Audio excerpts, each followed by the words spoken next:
अफ़गानिस्तान की हालात जिस तेज़ी से अगस्त इस साल में बदली है, इसको देखकर दुनिया के कई देशों में एक किस्म से उलझन पैदा हुई है कि अब क्या होगा अफ़गानिस्तान में। हालांकि अब तक जो तालिबान जिसने काबुल पे कब्ज़ा कर लिया है, बाकी शहरों के अलावा, उसने बार बार ये ऐलान किया है कि वो अफ़गानिस्तान में खून खराबा नहीं चाहते हैं। और ये कई देशों को यकीन करना बड़ा मुश्किल है, क्योंकि तालिबान का जो पुराना इतिहास है उसमें तालिबान ने जो 1996 और 2001 के बीच में तालिबान की सरकार चली थी काबुल में, उसमें कोई किस्म की कार्रवाई जिसे वो ना इस्लामिक समझते थे, जैसे कि औरतों का काम करना, कोई मौसीकी या फिल्म देखना, टीवी देखना, खेलकूद करना, इन सब चीज़ों के खिलाफ वो थे। मर्दों को दाढ़ी बढ़ानी पड़ती थी, औरतों को बुर्का पहनना पड़ता था। और अब तो काबुल और बाकी अफ़गानिस्तान के शहर के अंदर सब लोग ने ये रुतबा फिर से इख्तियार करना शुरू कर दिया है, क्योंकि तालिबान के डर से, क्योंकि ज़्यादातर तालिबान के जो सैनिक हैं वो पश्तून हैं और ट्राइबल एरिया के हैं, अनपढ़ हैं, जाहिल हैं, और उनकी लीडरशिप जो है वो ज़्यादातर पाकिस्तान आर्मी और पाकिस्तान के भूतपूर्व सैनिक देते हैं। लेकिन फिर भी हर एक जवान या एक ट्राइबल सोल्जर को जिसके हाथ में क्लैशनिकोव बंदूक है, उसको कंट्रोल करना बड़ा मुश्किल होता है।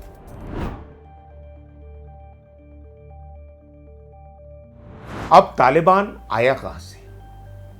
जब रूस ने अफ़गानिस्तान के ऊपर अपने सैनिक भेजे थे 1975, 76, 77 इस समय, तो रूस के डर से पाकिस्तान के जो राष्ट्रपति थे जनरल ज़ियाउल हक, उन्होंने कुछ देशों से ये मांग की कि हमको रूस के खिलाफ कुछ एक किस्म से सैनिक पैदा करने पड़ेंगे जो रूस को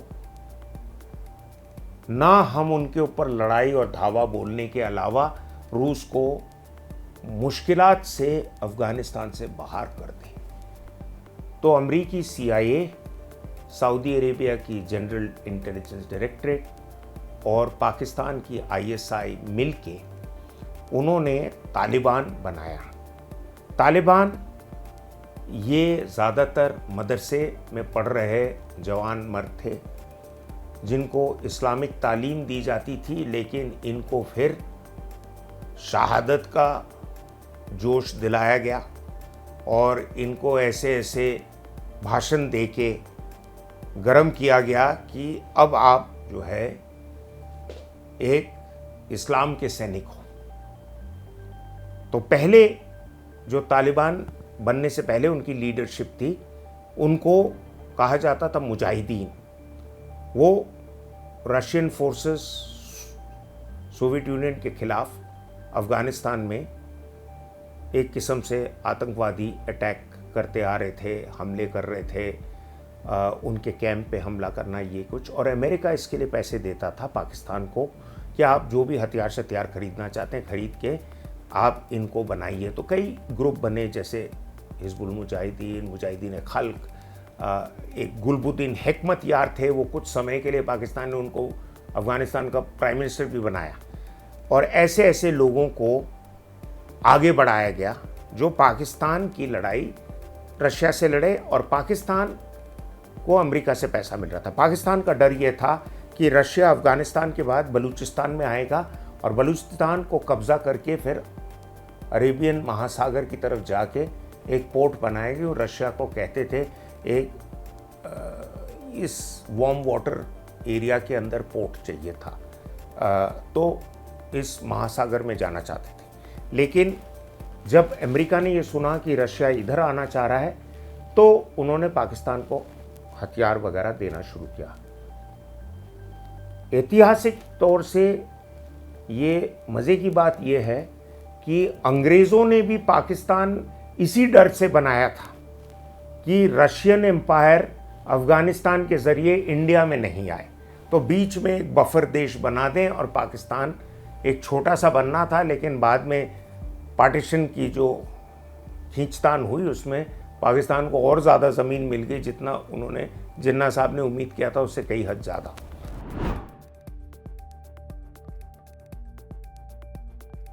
रही बात पाकिस्तान की और तालिबान की, तो पाकिस्तान तालिबान को कंट्रोल करता रहा। पाकिस्तान की जो आर्मी हेडक्वार्टर है रावलपिंडी में, वो पूरा खेल चला रही थी, क्योंकि पाकिस्तान की आर्मी के जहन में एक बात घुस गई थी जनरल ज़िया के बाद। उनके सेना अध्यक्ष जनरल मिर्ज़ा असलम बेग, जो हिंदुस्तान में आज़मगढ़ के थे, उन्होंने उनके दिमाग में ये बात डाला कि पाकिस्तान को अगर सेफ़ और सिक्योर होना है और इंडिया के हमले से बचना है तो हमारे पास पीछे जाने के लिए कोई जगह होनी चाहिए, और वो अफ़गानिस्तान होगा।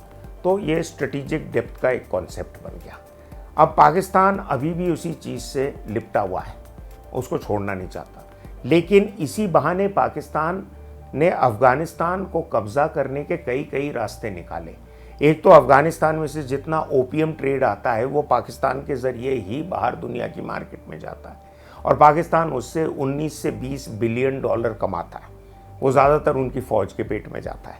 इसके अलावा अफ़गानिस्तान में जो ड्राई फ्रूट है और अफ़गानिस्तान के थ्रू जो ट्रेड रूट्स है, अमेरिका चाहता था कि अफ़गानिस्तान के ऊपर जो देश हैं जैसे किर्गिस्तान है, उज़्बेकिस्तान है, ये सब देश हैं, वहाँ पे काफ़ी नेचुरल गैस पैदा होता है। तो अमेरिका चाहता था कि वो गैस पाइपलाइन अफ़गानिस्तान के थ्रू, पाकिस्तान के थ्रू आकर गैस ले जाए दुनिया में, ऑयल एंड गैस जिसे कहते हैं। तो उसका नाम दिया Tapi pipeline. Turkmenistan, Afghanistan, Pakistan, India pipeline, लेकिन इंडिया तो पाकिस्तान आने नहीं देगा, लेकिन पाकिस्तान के थ्रू अरेबियन सी से जाएगा। तो इसलिए अमेरिका ने भी उसमें पैसा लगाया कि भाई अफ़गानिस्तान कंट्रोल में आएगा तो वो पाइपलाइन वहाँ से आएगी। पाकिस्तान ने अमेरिका का पैसा खाया, जब भी खाया। और 9/11 के बाद जब अमेरिका के ऊपर हमले हुए तो अमेरिका के राष्ट्रपति जॉर्ज बुश ने सोचा कि मैं किस तरह बदला चुका हूँ, बदला लूँ इसका। तो उनके लोगों ने, एडवाइजर्स ने बोला कि सर ये पाकिस्तान के थ्रू ही तो मिलके हमने तालिबान बनाया था, और तालिबान ने अल-कायदा को शरण दे रखा है, और अल-कायदा ने हमला किया आपके ऊपर, तो आप तालिबान को मारेंगे तो अल-कायदा भी मरेगा, और हम बताएंगे अमेरिका के लोगों को कि हम वॉर ऑन टेरर कर रहे हैं। तो अमेरिका बड़ा अपना ताम झाम लेके सब पहुंच गया, और मुशर्रफ को उन्होंने, प्रेसिडेंट मुशर्रफ की दुम दबाई, कहा कि भाई अगर आप हमारे साथ मिलके इनको नहीं मारोगे। और मुशर्रफ साहब ने मुझे ये एक इंटरव्यू में खुद बोला था कि मेरे पास कोई चॉइस नहीं था, और बोला कि अगर आप नहीं मिलके मारोगे तो फिर हम आपके देश का सत्यानाश कर देंगे, न्यूक्लियर हथियारों से आपको भस्म करके ख़त्म कर देंगे। तो मुशर्रफ फिर पलट गया। जब तक मुशर्रफ तालिबान के साथ मिलकर उसने अफ़गानिस्तान में बहुत लड़ाइयाँ फैलाई और बहुत नुकसान किया। कहते हैं कि सबसे ज़्यादा हथियार और सैनिक पाकिस्तान के जो 1996 और 2000 के बीच में नॉर्दर्न अफ़गानिस्तान में इस्तेमाल हुए वो मुशर्रफ ने ही दिए थे। तो पाकिस्तान की आर्मी और तालिबान के बीच में एक टाइट रिश्ता पैदा हो गया, और अब इसको तोड़ना, पाकिस्तान ने तालिबान को बोला कि भाई देखनी दिखावट के लिए हम अमेरिका के साथ लड़ेंगे, लेकिन आपको और आपकी फैमिलीज़ को सबको शरण हम पाकिस्तान में देंगे, क्वेटा, पेशावर, इन शहरों के अंदर। तो ये तो सबको पता था। अभी भी अमेरिका वाले यही कहते हैं कि असली दुश्मन तो रहता था पाकिस्तान में, और आपको जैसे पता है बिन लादेन को भी मारा गया पाकिस्तान के अंदर। तो इसलिए वो लड़ाई ढोंग की लड़ रहे थे अफ़गानिस्तान में, और मर बेचारे रहे थे जो इनोसेंट अफ़गान हैं, जो सिंपल लोग हैं, जिनका कोई अमेरिका या पाकिस्तान से कोई रिश्ता नहीं, अपनी खेती कर रहे हैं, काम कर रहे हैं। लेकिन कहते हैं 1.5 से लेके 2.5 लाख लोगों को मारा गया या घायल किया गया अमेरिकी बॉम्बिंग से। इंडिया एक देश था जो इसके दौरान अच्छे अच्छे प्रोजेक्ट्स कर रहा था। उनकी पार्लियामेंट की बिल्डिंग बनाई, उनके हाईवे बनाए, उनके डैम बनाए, उनके हॉस्पिटल बनाए, उनके स्कूल बनाए। कुछ तो मोदी जी ने जाके खुद उसका उद्घाटन किया। लेकिन ले दे के बात ये आई कि इंडिया खुद झिझक रहा था टेबल पे बैठ के एक अपना हिस्सा या अपना रोल बनाने के लिए। तो इसलिए तालिबान ने ऊपरी तौर से इंडिया से ना बात की, वो बात कर रहे थे अमेरिका से। और अमेरिका के जो राष्ट्रपति पिछले वाले थे डोनाल्ड ट्रंप ने, उन्होंने अपने एडवाइज़र एक थे ज़ल्मे खालिजाद, उनको बोला कि भाई कुछ भी करो, तुम जल्द से जल्द हमारे निकलने का यहाँ से रास्ता बनाओ।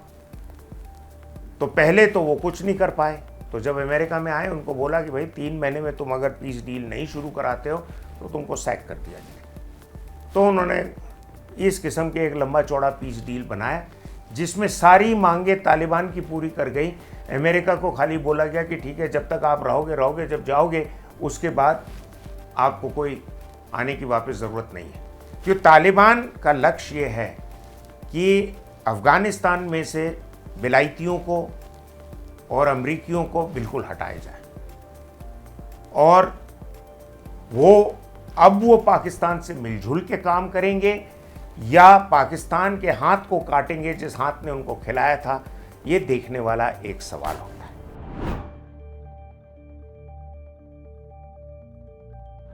तालिबान ने इतनी जल्दी इतना कुछ हासिल कैसे कर लिया? इसलिए हासिल किया कि जब पाकिस्तान उनको सैनिक की लीडरशिप दे रहा था, उनके साथ इंटेलिजेंस भी दे रहा था, खबर, और ये खबर दे रहा था कि अफ़गानिस्तान के जितने सैनिक हैं वो आपकी तरफ आने को तैयार हैं अगर आप उनको और उनकी फैमिलीज़ को बख्श दोगे। तो अमेरिका ने हालांकि $80 बिलियन खर्च किया अफ़गान नेशनल आर्मी को बनाने के लिए, और वो बहुत पैसा होता है। और अफ़गान नेशनल आर्मी बगैर लड़े हर शहर में एक कागज़ के पुतले की तरह गुड़क गए। क्यों? क्योंकि अमरीकी जब वहाँ से दुम दबा के भागे, तब उन्होंने किसी अफ़गान नेशनल आर्मी के लीडर को ये नहीं बताया कि वो जा रहे हैं। कुछ हैंडिंग टेकिंग ओवर नहीं हुआ। ये हर सैनिक ऑर्गेनाइजेशन में होता है कि भाई ये मेरी जिम्मेवारी का इलाका है, ये तुम्हारी, अब सब तुम्हारा जिम्मेवारी का इलाका है, इतने हथियार, इतने शस्त्र तुम्हारे पास छोड़ के जा रहे हैं, कुछ हिसाब किताब नहीं, कुछ नहीं, भाग गए। तो इन्होंने कहा कि साहब ये भाग गए तो हम क्यों यहाँ पे रह के मरें और लड़ें। दूसरी बात, अमेरिका ने जब जाने का ठान ली, तब से अफ़गानी सैनिकों को तनख्वाह कोई नहीं दे रहा था। आगे आगे पोस्ट में जो बैठे हैं 10 सैनिक बैठे हैं, और उनके पास राशन एक पहुंचता था तो एक आलू का बैग पहुंचता था। बाकी कैसे बनाएं, कोई तरीका नहीं। और जब तालिबान के सैनिक आए, 10-15 सैनिक के सामने 50 तालिबान वाले आए, वो भी टैंकों में आए क्योंकि पाकिस्तान उनको हथियार दे रहा था। तो इन्होंने हाथ खड़े कर दिए कि आप ये भी ले जाइए। तो तालिबान बगैर लड़के उन्होंने इतने अब हथियार इकट्ठा कर लिए हैं कि वो अब एक तगड़ी आर्मी सी बन गई है। आगे क्या होगा? आगे अब चाइना जो पाकिस्तान को कंट्रोल करता है, चाइना अब अफ़गानिस्तान को कंट्रोल करना चाहता है, और तालिबान को उन्होंने बोल भी दिया कि हम तालिबान के साथ रिश्ते रखने से काफ़ी खुश हैं। रशिया भी उनसे बात पहले भी करता आया है, और उनके लिए पीस कॉन्फ्रेंसेस करके, जहाँ पे उन्होंने दुनिया के सामने उनको खड़ा किया कि भाई ये भी पीस मेकर हैं।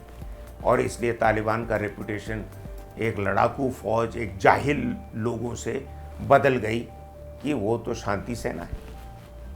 और तीसरा ईरान है, जो ये समस्या अपने बॉर्डर में नहीं आना चाहता है, उधर ही दूर रखना चाहता है, वो भी इनसे बात कर रहा है। तो ये ले दे के सिचुएशन आया है कि अब अफगानिस्तान के तालिबान के नीचे रहेगा। चाहे वो अगले 5 साल रहें या 10 साल रहें, ये समय बताएगा। लेकिन अमेरिका का जो रेपुटेशन या उसकी जो स्टैंडिंग है, जो दुनिया की नज़र के सामने जो गिरी है, उसे वापस बाइडेन साहब को अपने 3-4 साल में उठाना बड़ा मुश्किल है।